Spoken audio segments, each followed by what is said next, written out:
So in the conversation is going to be Victor Bouillard, which is the Chief Security Officer and Chief Technology Officer of Parrot. So Parrot is a very specialized drone company. Actually, they were one of the pioneers on drone. They have signed a major deal with the U.S. military and also with the French military. Drones, as you know, are basically on every possible activity now. They started as a gadget, and now they are becoming truly instruments of measuring. They are using drones for traffic. They are using drones for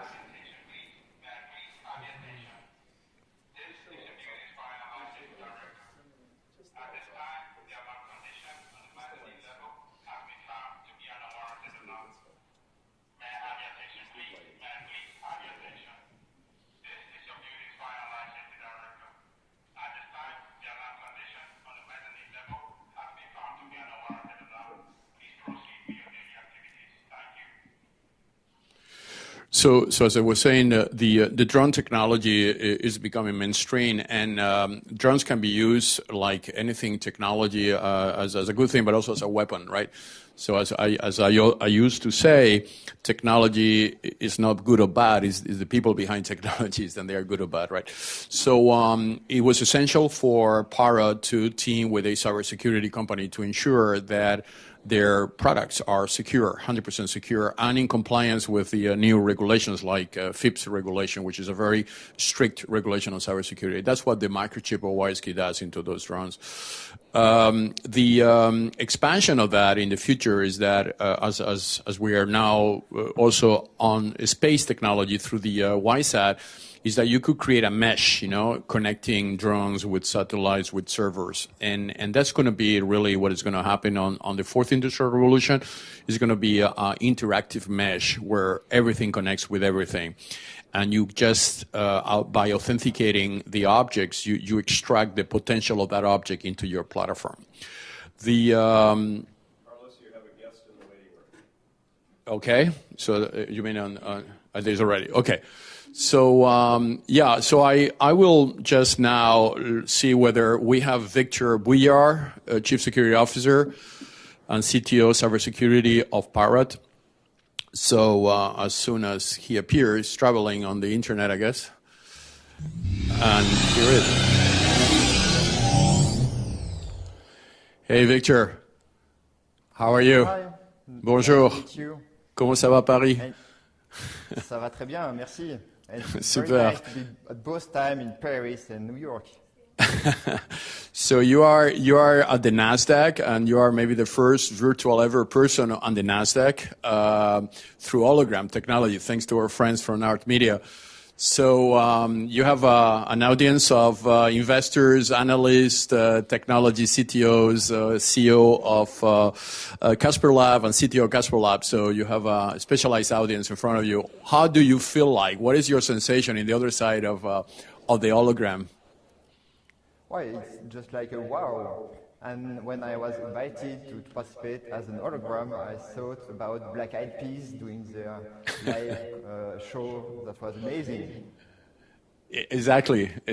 And what it is actually is that, and as you can see, it's very live. It's amazingly live. The resolution is perfect, and we really get the feeling that you are here with us. I mean, kind of ghost type of person, but you are with us.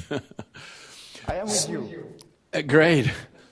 So maybe let's talk a bit about your company, your amazing company, and technology, and why you think cybersecurity is so important in your expansion as you are entering into other high security critical areas such as defense and others. So anyway, you have the audience, and the floor is yours. So as you mentioned, Parrot is the second worldwide drone manufacturer, and we are based in Paris, effectively listed on Euronext Paris. And cybersecurity is a key priority for Parrot, and it's been so for many years.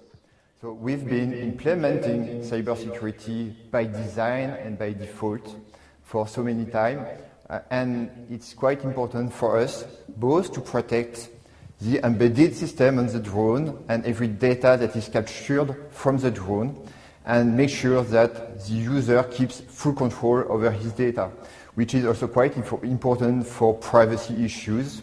So we implement both privacy and cybersecurity by default. We do that on a technical way, but also in all of our procedures. And doing so, we enable users to keep full control and be able just in one click to erase every data that was previously shared with Parrot. So we secure everything, user keeps control, and that's our key priority. And what are the applications that you see drones are mainstream applications? We know that obviously new applications such as using drones for agricultural issues, obviously using drones to protect perimeters, residential areas. I guess there is unlimited potential use of drone, right? Where you see this segment expanding and where the big opportunities are? Well, there's many segments, but Parrot focuses on professional uses of drones, and that may be both on the nation-state side.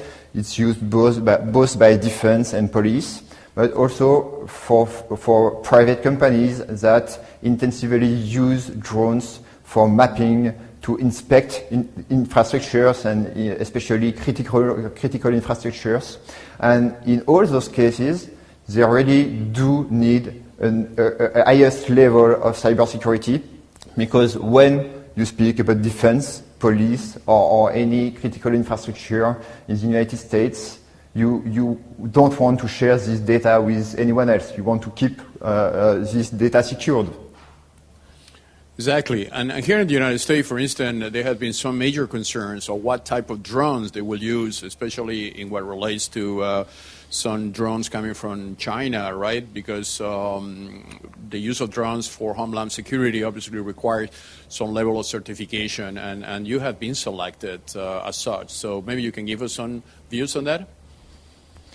Yes, sure. So first, it's important to emphasize that cybersecurity researchers have been looking to cybersecurity issues from certain drones, and especially the one you mentioned from China. And just to mention one cybersecurity research, both companies called Synactive and The Grim did reverse engineering software from DJI, software which is used to pilot drones.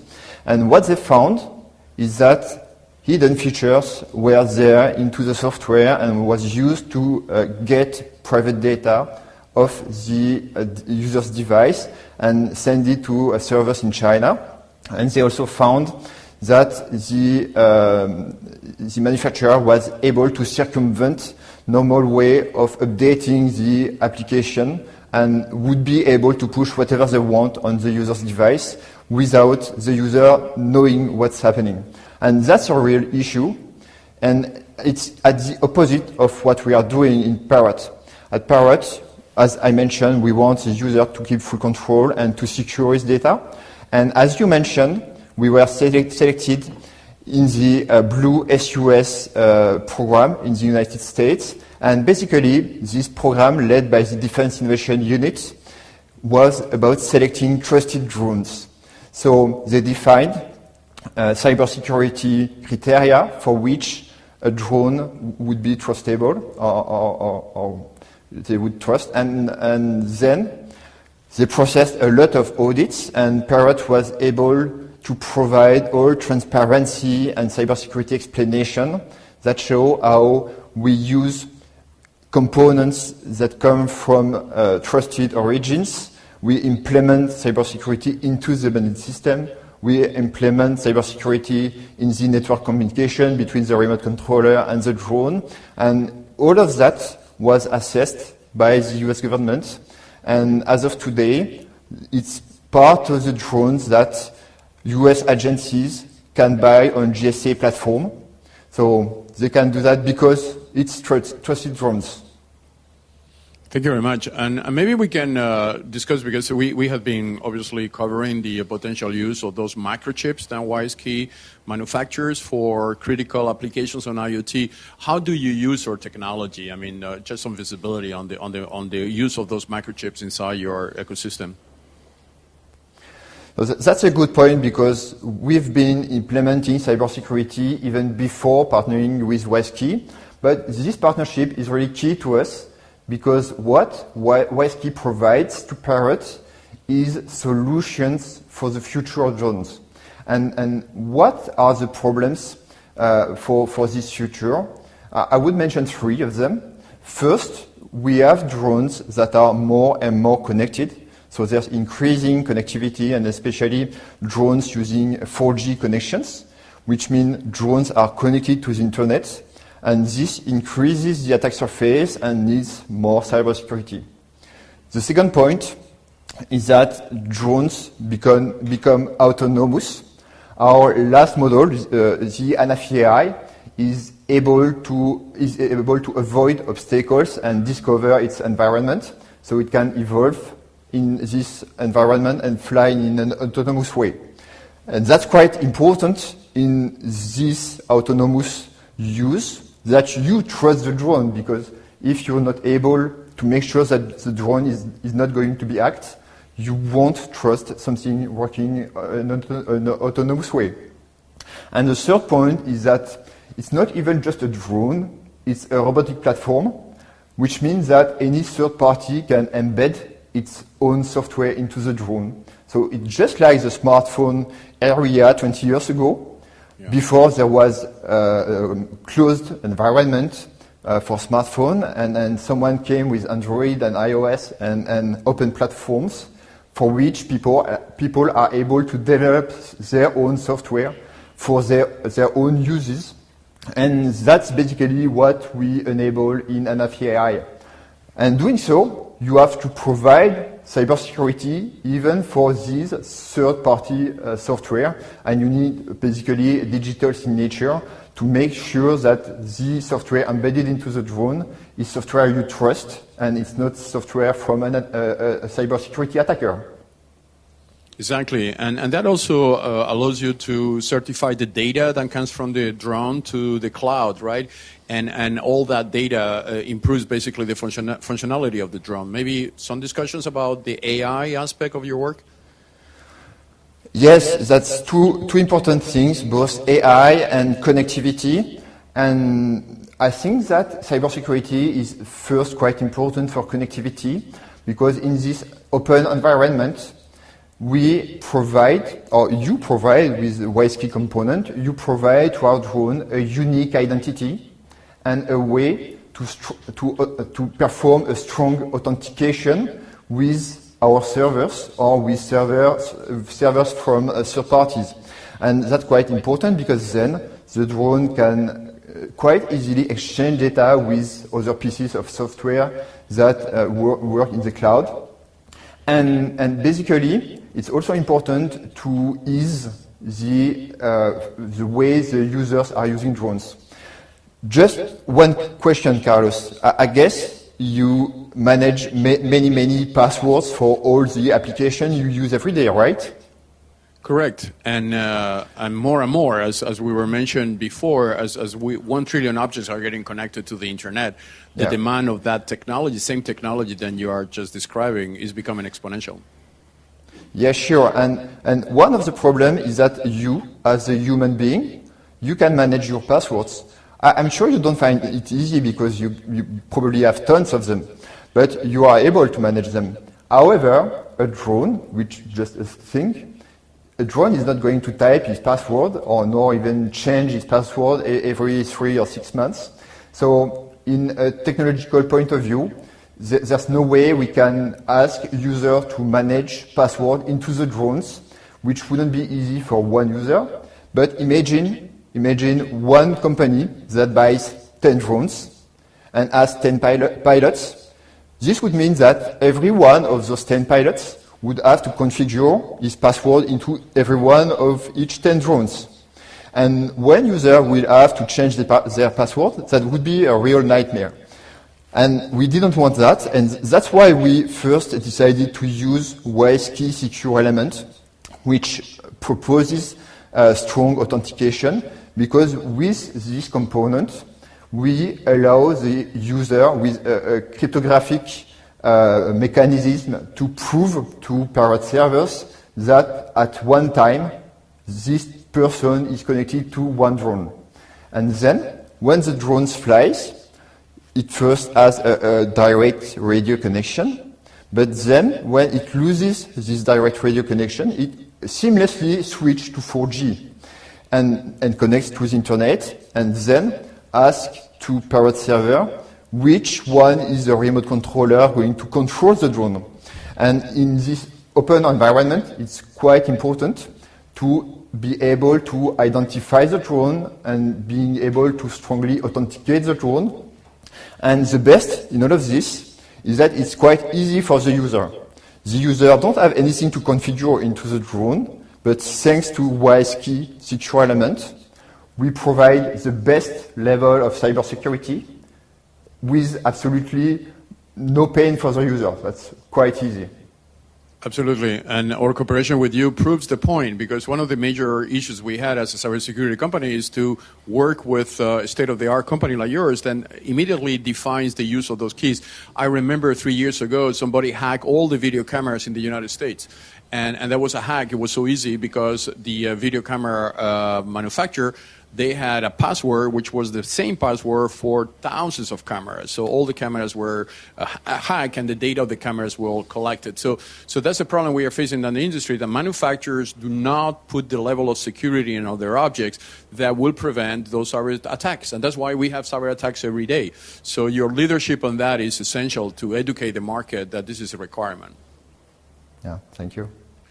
So, any questions, you guys, to Parrot, to Victor?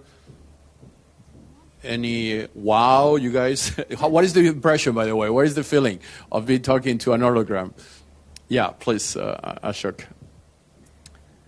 So, at Casper Labs, we've been kind of connected with some international standards that are being prepared for unmanned aerial systems, which is kind of short form of drones. Are you involved in these activities and kind of creating some standards that can be followed by industries worldwide?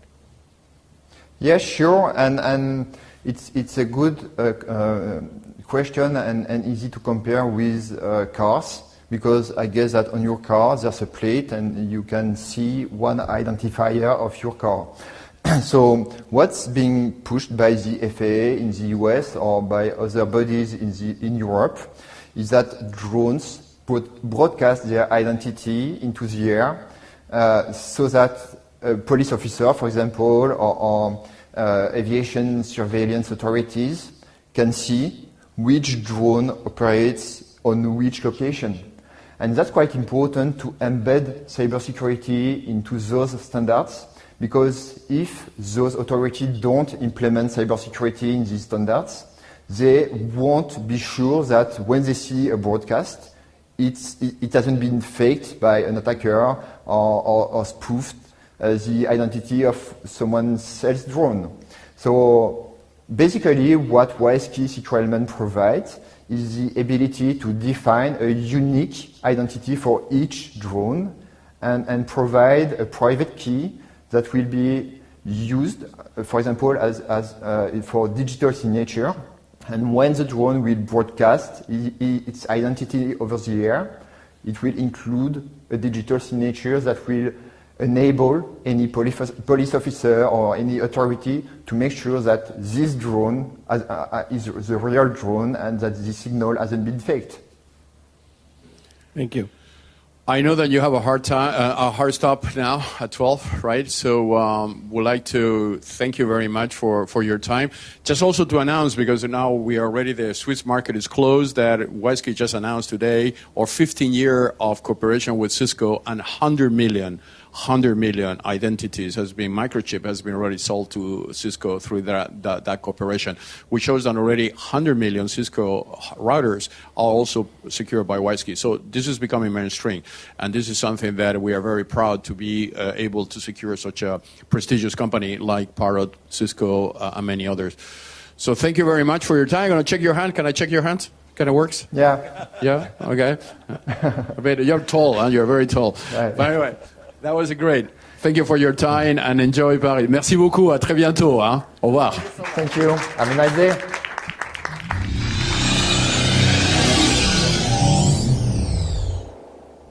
Voila.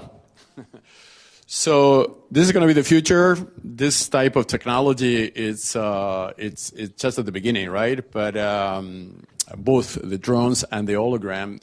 But again, think in terms of the platform. Think in terms of the airport of the internet and WISeKey is trying to become. How those things are secure and always trusted and always protecting the user and protecting the human. So open to questions. If not, we're going to have a lunch, a light lunch, and then we'll come back on the very exciting NFT area, demonstration of the platform, and a full presentation by Casper Labs founder and CEO, which is with us today. Any questions? Otherwise, lunch is ready. I think we have a video if you want to show that. Yeah, go ahead. Just a summary a bit of what we had been discussing during the entire day.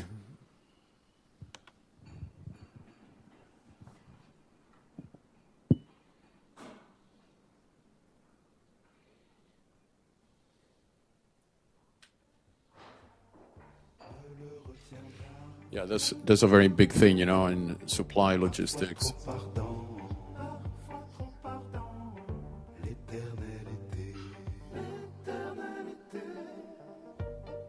Leading solar panels.